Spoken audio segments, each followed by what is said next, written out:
हम ancient India के selective topic को स्टडी कर रहे हैं, क्योंकि इंडियन हिस्ट्री का वेटेज ऑलरेडी बहुत ज़्यादा होता है। तो ये जो अगला टॉपिक है वो प्री के दृष्टिकोण से या ऑब्जेक्टिव पेपर के दृष्टिकोण से इम्पोर्टेंट है, मौर्य साम्राज्य। इसमें हम सबसे पहले देख लेते हैं हल्की सी इसका पॉलिटिकल बैकग्राउंड। देखो, प्री के हिसाब से पॉलिटिकल इवेंट्स हैं वो हिस्ट्री में ज़्यादा नहीं पूछते हैं, पर इसमें थोड़ा याद करने में आसानी हो इसलिए इनके थोड़े रूलर्स के बारे में बेसिक आइडिया लग जाए। इस हमें वो पेपर के हिसाब से मैंने इसमें सेलेक्टिव डेटा वही लिखा है। इसमें फर्स्ट रूलर है जो हम बचपन से सुनते आ रहे हैं, दो नाम। फर्स्ट है चंद्रगुप्त मौर्य और सेकंड है चाणक्य। अब इसमें चंद्रगुप्त मौर्य को चाणक्य ने खरीदा था 1000 चांदी के सिक्के, 1000 चांदी के सिक्कों में ख़रीदा था। और इसके बारे में जो काम की चीज़ है, इतना ये भी काम का नहीं है, बस थोड़ा सा पॉलिटिकल आइडिया लग जाए। ये कालांतर में लेटर ऑन ये इसका अपना जो भी है डायनेस्टी को रूल करने के बाद में ये भद्रबाहु, अब ये भद्रबाहु कौन कौन कौन था, प्रीवियस जो हमारे वीडियोज़ है क्लासेस है बुद्धिज़्म वाले, उनको एक बार रिवाइज़ करना। ये भद्रबाहु के साथ चंद्रगिरी पहाड़ी पर चला जाता है और एक कर्नाटक में स्थान है श्रवण बेलागोला या श्रवण बेलगोला, ये एक जगह है। वहाँ पे जैनिज़्म एक इम्पोर्टेंट प्रथा होती है, संथारा या संलेखना भी बोलते हैं। उस प्रथा के द्वारा ये अपने प्राण स्वेच्छा से त्याग देता है। अब इसमें जो इम्पोर्टेंट फैक्ट है जो कई PYQ में बार बार पूछा गया है, ये है कि जो चंद्रगुप्त मौर्य है जो इंडिया का फर्स्ट रूलर था जिसने ट्रांस बाउंड्री जाके मतलब आउट ऑफ इंडिया जो शादी करी थी, वो था। इसमें एक यूनानी रूलर होता है, उसकी बेटी हेलन के साथ में इसने विवाह करा था। और सेल्यूकस ने अपना एक दूत था मेगस्थनीज, ये इंपॉर्टेंट नाम है, हमने ये कई बार सुना भी है पहले। मेगस्थनीज को ये इसके चंद्रगुप्त मौर्य के कोर्ट में भेजता है। ये चंद्रगुप्त मौर्य के बारे में बेसिक जो इन्फॉर्मेशन जो काम की लगी वो यहाँ पे लिख ली गई है। अब इसमें जो सेकंड जो नाम था वो इतना इंपॉर्टेंट नहीं है, पर एक बार सीक्वेंस में याद रख लेना। चंद्रगुप्त मौर्य के बाद में जनरली हमें मौर्यन साम्राज्य में दो ही नाम पता होते हैं, एक चंद्रगुप्त मौर्य, सेकंड है अशोक मौर्य। इतना देख लेना। एक बिंदुसार भी था, उसका कुछ अन्य नाम भी थे, अमित्रघात, इसको यूनानी थे वो अमित्रघात बोलते थे। और जैन साहित्य में इसको सियासेन भी बोला हुआ है, ठीक है। और ये ध्यान रखना, अशोक मौर्य इनको जनरली हम किसके फॉलोअर्स में जानते हैं, बुद्ध के फॉलोअर्स में। पर इतना ध्यान रखना, ये जो बिंदुसार है ये UPSC ने पहले पूछ रखा है, ये आजीविक संप्रदाय है उसका फॉलोअर था इसमें, इसलिए मैंने ये एक ही टॉपिक लिखा था इसके लिए। तीसरा इसमें जो रूलर है वो है अशोक मौर्य, इंपॉर्टेंट है। ये इसकी वाइफ है, इसकी वैसे कई पत्नियां थी, उसमें से एक वाइफ है देवी, उसके पुत्र महेंद्र और पुत्री संघमित्रा। ये श्रीलंका में बौद्ध धर्म का प्रचार प्रसार करने के लिए ये भेजता है। और श्रीलंका में जो जनरली बौद्ध धर्म की जो प्रचार प्रसार या उसकी स्थापना में मुख्य रोल है ना, महेंद्र और संघमित्रा का माना जाता है, इसलिए दो नाम मैंने यहाँ पे लिखे हैं। ये देवी नाम रहे तो याद रहे तो ठीक, ये दो नाम तो काफ़ी इंपॉर्टेंट है, प्री के दृष्टिकोण से याद रख लेना। अब इसमें ये जो फैक्ट है ना 8वें वर्ष में, ये भी याद रखना, ये इंपॉर्टेंट फैक्ट है, कई बार पूछे हुए हैं। अशोक अपने शासन के 8वें वर्ष में कलिंग पर आक्रमण करता है। मोस्ट जो इसमें ये कलिंग अटैक है इंपॉर्टेंट है, ये कब करा था अशोक ने, अपने शासन के 8वें वर्ष में। कलिंग का जगह कहाँ पड़ती है, उड़ीसा में, ठीक है। उस टाइम की जो कैपिटल थी उसका नाम था तोसली, तोतली नहीं है तोसली है, याद रखना। और इसके टाइम में जो किंग था रूलर वहाँ का कलिंग का, वो था नंदराज। ये इसके बारे में लिमिटेड फैक्ट है, बहुत सेलेक्टिव फैक्ट है। अगला है अशोक और बौद्ध धर्म, इनके बीच का जो रिलेशन है। अशोक को सबसे पहले बौद्ध धर्म में दीक्षित करा था। इसमें दो मान्यताएं हैं, जो मेजर दो मान्यताएं हैं। पहली मान्यता ये है कि सुसीम का पुत्र था निग्रोध, इसने दीक्षित करा था। ये जो हमें जानकारी मिलती है, ये तो दीपवंश और महावंश, ये जो CLE लिटरेचर है, और ये बुद्धिज़्म से पहले बुद्धिज़्म वाली क्लास में देखना, हमने वहाँ पर इनके नाम पहले भी कवर करवाए हैं। दीपवंश और महावंश, इनके अकॉर्डिंग अशोक को बौद्ध धर्म में दीक्षित किया था सुसीम के पुत्र निग्रोध ने। और यह बौद्ध धर्म से प्रभावित हुआ था मोगलीपुत्र इसके कारण। ये थोड़ा डेटा है, याद रहे तो ठीक, पर कोशिश करना कि याद रख सको। वैसे इतना इंपॉर्टेंट नहीं है, अगर ज़्यादा दिक्कत हो रही है तो इसको स्किप कर देना। सेकंड इसमें थ्योरी है कि अशोक को दीक्षित करा था उपगुप्त ने, और ये हमें जानकारी मिलती है दिव्याउदान और ह्वेनसांग, ये सारे बौद्ध धर्म के इंपॉर्टेंट फॉलोअर्स हैं। ह्वेनसांग चीनी यात्री था, आगे इसको कवर करेंगे। और दिव्याउदान लिटरेचर है बौद्ध धर्म का, इंपॉर्टेंट लिटरेचर है ये, दीपवंश, महावंश और दिव्याउदान। ये यहाँ इसको रिवाइज कर लेना दोबारा, जब बौद्ध की क्लास लेके यहाँ तक पहुँचो तब। अगला है, ये अपने शासन के 10वें वर्ष में बोध गया बिहार की यात्रा करता है। 20वें वर्ष में लुम्बिनी की इसने यात्रा करी थी। और भाबरू अभिलेख, ये जो राजस्थान में मिला था, भाबरू अभिलेख से अशोक के बौद्ध होने की जानकारी मिलती है, इंपॉर्टेंट डेटा है, याद रखना। और 14वें वर्ष में इसने धम्मात्मीय की नियुक्ति करी थी। ये महामात्य कौन है, ये अधिकारी होता था जो अशोक का जो धम्म है, जो धर्म है, बौद्ध धर्म है, उससे संबंधित चीज़ों को डिसाइड करने के लिए, उनके पालन करवाने के लिए उसने एक अधिकारी, प्रशासनिक अधिकारी था, उसकी नियुक्ति करी थी इसने अपने शासन के 14वें वर्ष में। अब अशोक के टाइम के कुछ इंपॉर्टेंट लेख है, उसमें उनके कुछ टाइप हैं शिलालेख। फर्स्ट सेकंड है स्तंभ लेक, तीसरा है गुहा लेक। अब इसका आगे सब डिवीजन है। शिलालेख दो टाइप के थे, एक तो लार्ज और कुछ थे लघु थे, व्रत और लघु। इसमें जो व्रत शिलालेख है, अब इसमें ध्यान रखना शिलालेख, अब आगे जाके इसमें थोड़ा कन्फ्यूजन क्रिएट होगा अगर जिसने कम रिवीजन करें उसके लिए। अब ध्यान रखना शिलालेख जो व्रत शिलालेख है उनकी संख्या है 14 और ये 8 स्थानों से प्राप्त हुए हैं। इतना ध्यान रखना, इनके नंबर तो एटलीस्ट याद ही रखना। अब इसमें की संख्या 14, जो 13वां जो व्रत शिलालेख है उससे कलिंग आक्रमण की जानकारी मिलती है। और इसमें लघु शिलालेख है वो अशोक के बारे में इंडिविजुअल इन्फॉर्मेशन हमें प्राप्त होती है। और इसमें जो अगले पार्ट है वो है स्तंभ, इनकी संख्या है स्तंभ लेख, इनकी संख्या है 7 और ये 6 जगहों से प्राप्त हुए हैं। ये संख्या देख लेना, 7, 14 का आधा 7। और कुछ हैं गुहा लेख, वो आगे देखते हैं। अब आगे पढ़ते हैं। इनमें शिलालेखों में जो फर्स्ट सब डिवीजन था, सब हेडिंग है व्रत शिलालेख। अब ये यूपीएससी और आरएसपी के दृष्टिकोण से वेरी इंपॉर्टेंट है। यूपीएससी प्री में ऑलरेडी पूछा जा चुका है। ये जगह और ये मिलान करवाने के लिए पूछते हैं ये जगह है वो कहाँ पड़ती है, बस इसमें इतना ही सम्मिलित करवाएंगे। अब इनकी संख्या देख लेना कितनी है, इनकी संख्या 14 और 8 जगहों से प्राप्त हुए हैं। तो ये जो इंपॉर्टेंट जगह हैं ये यहाँ पे मैंने मार्क करी है। अब देखना, 2 तो पाकिस्तान की है, पेशावर जगह है, पाकिस्तान की इंपॉर्टेंट जगह है। ये 2 पाकिस्तान के, इनको एक साथ ही याद कर लेना, शाहबाज गढ़ी और मानसेरा। इसमें मानसेरा इंडियन टाइप का साउंड करता है, पर ध्यान से याद कर लेना। शाहबाज गढ़ी तो याद रह जाएगा क्योंकि हमें कालसी जगह पड़ती है उत्तराखंड में, ये इंपॉर्टेंट जगह है, याद कर लेना। जूनागढ़ गुजरात ये तो याद रह जाएगी। सोपारा महाराष्ट्र में जगह है। और जो यूपीएससी ने पहले पूछा है ये लोकेशन वो देख लेना, धौली और जोगढ़ ये तो उड़ीसा की जगह है, धौली और जोगढ़। और एररगुड़ी, ये नाम से ही पता लगता है साउथ इंडियन नाम है। एररगुड़ी है, ये आंध्र प्रदेश की है। और ये उड़ीसा की 2, ये 2 पाकिस्तान की। और फिर एक उत्तराखंड की सिंगल है, ये याद रखना, एकदम नॉर्थ में, इंडिया के नॉर्थ में पड़ती है। फिर जूनागढ़ ना एक बार इंडिया के मैप से देख लेना, कालसी उत्तराखंड में, और एक एकदम साउथ में है, तो देख लेना। एक तो एकदम नॉर्थ में पड़ती है भारत के और एक एकदम साउथ में, नॉर्थ साउथ। फिर एक वापस वेस्ट में और एक ईस्ट में। वेस्ट में है जूनागढ़ और ईस्ट में 2 जगह है जो उड़ीसा में है, ये धौली और जोगढ़। फिर एक सेंटर में पड़ती है महाराष्ट्र में, जो कौन सी है, सोपारा, नाला सोपारा। कपिल शर्मा शो में कृष्णा जो बार बार नाला सोपारा वर्ड यूज करता है, उससे थोड़ा दिमाग में रख लेना, सोपारा। ठीक है, ये जगह हो गई सोपारा, जूनागढ़, कालसी। अब एक एररगुड़ी साउथ में हो गई, 2 तो हो गई ये ईस्ट में, और 2 हो जाएगी ये इंडिया के वेस्ट में, जूनागढ़ कर लेना। और 2 एकदम इनके अपोजिट, 2 ईस्ट में कर देना, 2 वेस्ट में कर देना, जो आउट ऑफ इंडिया है, शाहबाज गढ़ी, मानसेरा, पेशावर। ठीक है, ये मैप से भी देख लेना और ऐसे भी जैसे याद हो याद कर लेना, ये इंपॉर्टेंट है प्री के लिए। स्पेशली जो मौर्यन साम्राज्य है, ये मौर्यन वाला जो टॉपिक है उसमें जो इंपॉर्टेंट चीज़ें हैं वो यही वाली स्लाइड है, इनको पॉज करके अपने नोट्स बना लेना, जो भी करो अच्छे से याद कर लेना। अब आगे लघु शिलालेख, व्रत शिलालेख कर लिया हमने। लघु शिलालेख, इन शिलालेख में कौन से शिलालेख है जिसमें अशोक नाम है उसका उल्लेख किया हुआ है। उसमें 5 शिलालेख ऐसे हैं, इसमें ध्यान रखना। शिलालेख उसमें कौन से वाले, लघु, क्योंकि हमने पहले देखा था जो लघु शिलालेख है वो अशोक के बारे में पर्सनल जानकारी देते हैं, जैसे उसका नाम, उसकी टाइटल के बारे में। तो जो लघु शिलालेख, उसमें 5 शिलालेख ऐसे हैं जिनके बारे में अशोक का खुद का नाम मेंशन है। उसमें 5 याद कर लेना, मास्की, गुर्जरा, उद्देगोलम, नेटूर और बाबरू। जैसे भी याद हो याद कर लेना। अगला है जिसमें बाकी के 3 हैं, उसमें अशोक नाम मेंशन नहीं है। अशोक की उपाधि है देवनाम प्रिय या देवनाम प्रियदर्शी, एक ये भी है, या तो देवनाम प्रिय या देवनाम प्रियदर्शी लिखा हुआ मिले।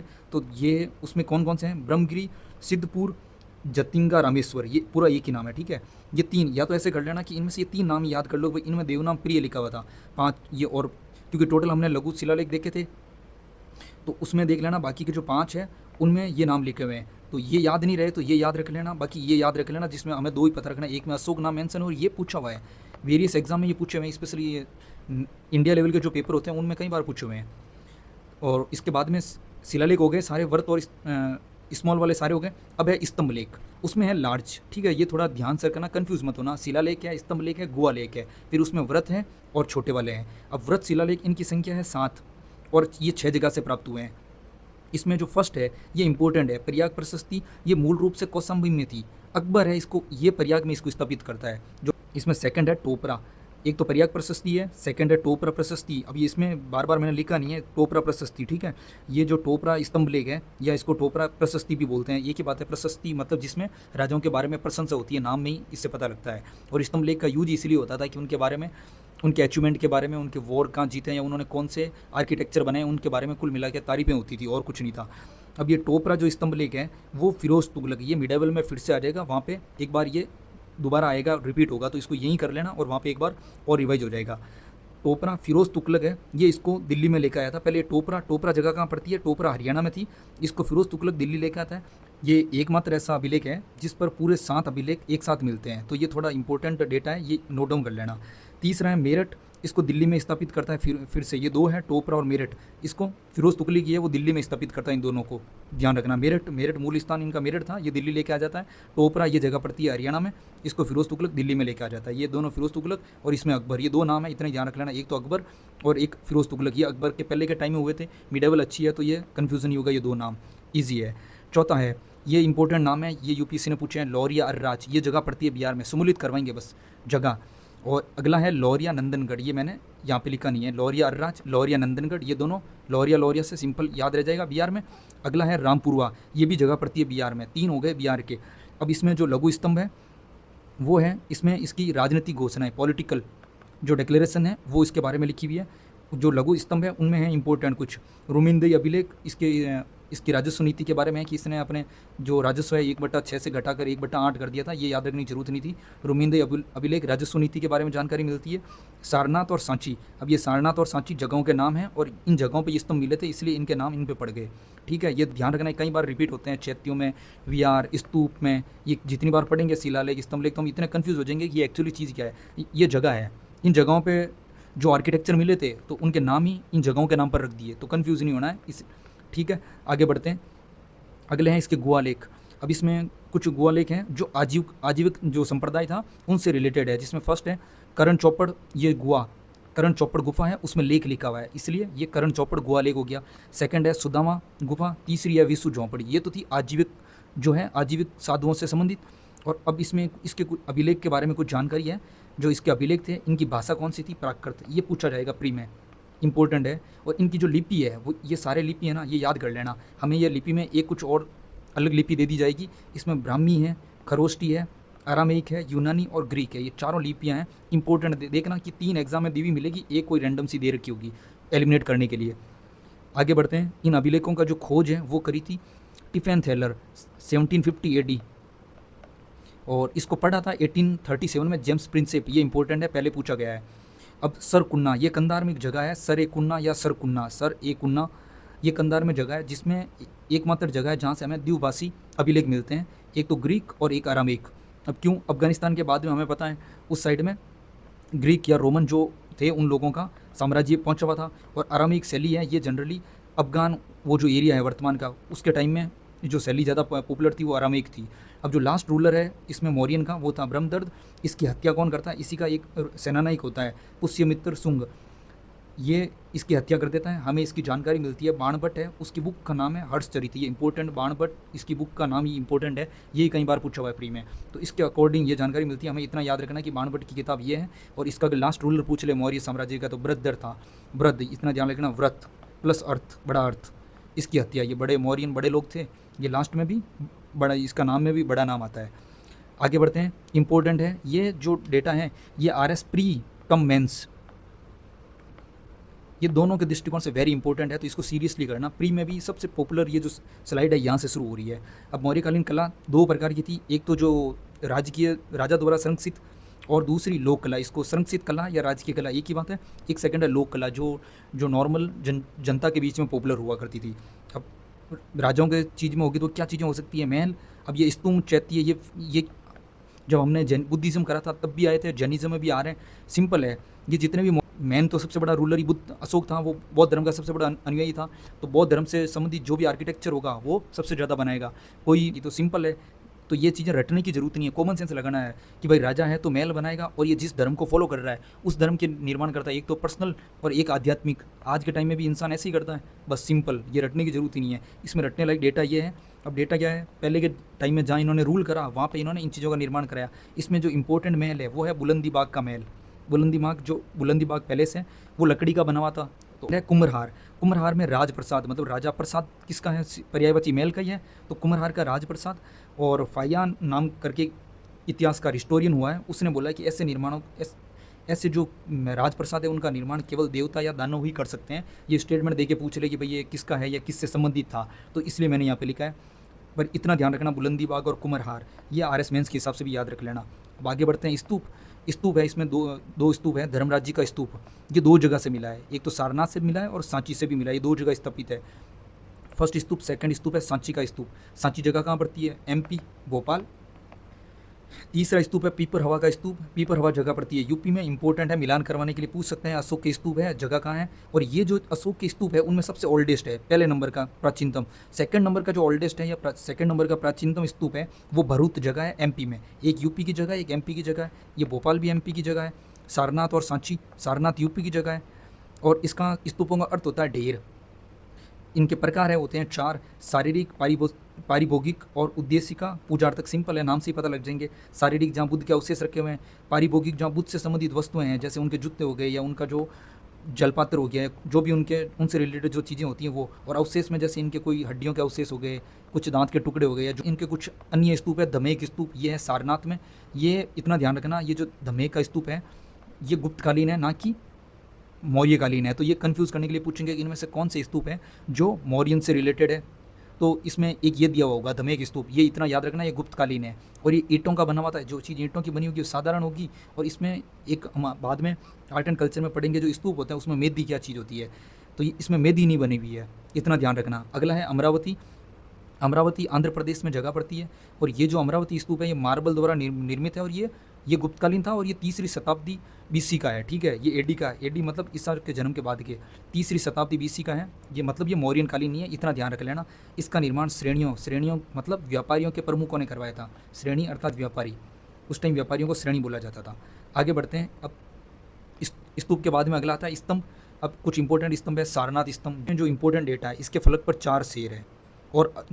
और भी जो जानवर है, अब इसमें प्री में दिया जा सकता है कि सारनाथ स्तंभ पर कौन कौन से जो पशु है वो उल्लेखित है या उनके चित्रित है। तो उसमें 4 शेर है, 1 हाथी, सांड, घोड़ा, ये 3। अब ये जो अगर हमने जिसने बुद्धिज्म वाली क्लास अच्छे से करी है वो वीडियो देख लेना, तो पता लग जाएगा भाई ये जानवर क्यों उल्लेखित थे। बौद्ध धर्म में इनका क्या है, इन प्रतीकों का क्या अर्थ है। हर प्रतीक का एक कुछ ना कुछ अर्थ था बौद्ध धर्म में। ठीक है, इसलिए ये चीज़ें मिलती है। तो ये याद रखने की जरूरत ही नहीं पड़ेगी अगर बुद्धिज्म वाली क्लास क्लियर है तो। अशोक का चक्कर, जिसमें सारनाथ स्तंभ में जो अशोक चक्र है उसमें 32 तीलियां हैं। जो हमारा जो राष्ट्रीय ध्वज है, जो फ्लैग है, उसके ऊपर 24 है भाई, ये ध्यान रखना, पूछा हुआ है वेरियस एग्जाम में, स्पेशली RSM SSB और राजस्थान के एग्जाम में। दूसरा है सारनाथ के बाद में सांची, ये 2 इनाम इंपॉर्टेंट है। ये सबसे प्राचीनतम है और इस पर केवल 4 शेर है, सांची में 4 शेर।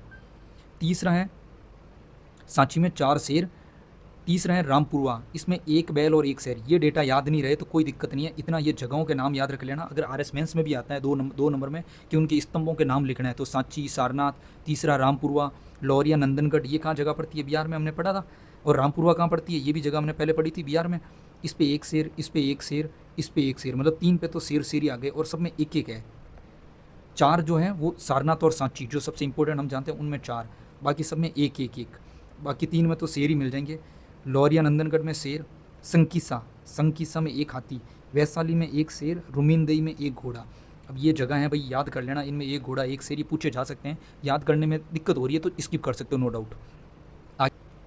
लोक कला RS 2021 जो प्री हुआ था उसमें एक क्वेश्चन पूछा था यहाँ से। जो मथुरा के पास परकम नामक एक जगह है, वहाँ पे मणिभद्र, ये यक्ष की मूर्ति मिली थी। ये RS प्री में ऑलरेडी पूछा हुआ है। और मथुरा के पास एक जगह पड़ती है बरोड़ा, वहाँ से भी यक्ष की मूर्ति प्राप्त हुई है। और पटना के पास एक जगह है दीदारगंज, जो बिहार में पटना है राजधानी, उसके पास में जगह है दीदारगंज, वहाँ पे यक्षिणी की मूर्ति प्राप्त हुई है, चमारग्रहणी। उस यक्षिणी का नाम रखा है चमारग्रहणी। और बुलंदीबाग से एक पहिया मिला है, वहाँ पे बुलंदीबाग से क्या मिला था? लकड़ी का महल। और ये बुलंदीबाग से लोक कला में क्या मिल रहा है? एक पहिया, व्हील मिल रही है। और धौली से, जो धौली जगह कहाँ पड़ती है? उड़ीसा से। धौली से मिल रहा है एक हाथी जो पत्थर का बना हुआ था, ये ध्यान रखना। आगे बढ़ते हैं।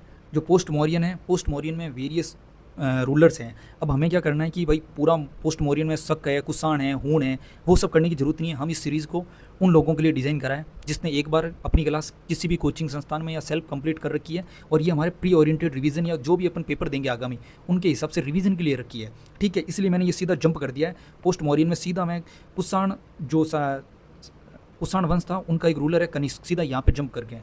ठीक है, ध्यान रखना, एक बार आप खुद से सेल्फ पढ़ गया ना, उसमें ये रिवीजन के लिए क्लास रखी है, इसलिए मैं ज़्यादा बैकग्राउंड में नहीं जा रहा हूँ। वो ये इसमें फर्स्ट है कनिष्क, और कनिष्क का बारे में इतना ही डेटा है, ये ध्यान रखना। ये पटवार में पूछा था 2021 में, जो पटवारी की वैकेंसी हुई थी उसमें पूछा था। कल्याण की बुक है राज तरंगिणी, उसके अनुसार कश्मीर पर आक्रमण करके कनिष्क ने कनिष्कपुर शहर बसाया था। ये डेटा एग्जैक्ट पूछा था, तो RS प्री में भी पूछा जा सकता है। और इसके कनिष्क के टाइम में जो कोर्ट स्कॉलर दरबारी विद्वान थे और उनकी किताबें, ये मोस्ट इंपॉर्टेंट है, प्री में पूछा जा सकता है। इसमें फर्स्ट नाम है वसुमित्र, इसकी किताब का नाम है विभिषा शास्त्र, ये UPC प्री के दृष्टिकोण से भी इंपॉर्टेंट है। सेकंड इसमें दरबारी विद्वान था नागार्जुन, ये वसुमित्र नागार्जुन जैनिज्म और बुद्धिज्म वाली क्लास में फिर से रिवीजन करना, ये बहुत फेमिलियर नाम है। यहाँ पे अगर कोई इंसान डायरेक्ट इस क्लास में जंप कर रहा है उसके लिए दिक्कत हो सकती है। सेकंड है नागार्जुन, नागार्जुन की बुक है माध्यमिक कारिका, क्योंकि नागार्जुन ने शून्यवाद का सिद्धांत प्रतिपादित करा था। बौद्ध धर्म की कौन सी शाखा से बिलोंग करते हैं, ये एक बार उस क्लास में जाके रिवाइज करना। तीसरा है अश्वघोष, ये किससे रिलेटेड है, कौन से रिलीजन से रिलेटेड है, देख लेना। इसकी बुक्स है जो इंपॉर्टेंट है, मोस्ट इंपॉर्टेंट, बुद्ध चरित्र, इसको एनसाइक्लोपीडिया भी बोलते हैं बुद्ध धर्म का। और अगला है सौंदरानंद, ये बुक अगले इसमें सारीपुत्र प्रकरण, सूत्र अलंकार, सारीपुत्र है चरक और सुश्रुत, ये तो बहुत मोस्ट इंपॉर्टेंट है। मैंने यहाँ पे इसलिए ये लिखा है कि मिलान करवाने के लिए पूछेंगे कि कौन से रूलर के टाइम में हुए थे, तो ये चीज़ें कन्फ्यूज़ करेंगे। चरक और सुश्रुत है, चरक की किताब चरक संहिता, सुश्रुत की है सुश्रुत संहिता, ये तो सिंपल है, याद रखने जैसा कुछ नहीं है। इनमें याद रखने लायक ये है कि किसके दरबारी विद्वान थे ये, ठीक है। और सुश्रुत है, इतना ध्यान रखना, इसके भाई दरबार में नहीं था कनिष्क के, ये कनिष्क के समकालीन था। ये इसमें ट्रैप हो सकता है, थोड़ा दिमाग में रखना, पर ये था इसके कंटेम्प्रेरी में, ये UPC प्री में पूछते हैं। अब अगला जो हमारी क्लास होगी भारतीय दर्शन की होगी, वो किसी अलग क्लास में करते हैं। ये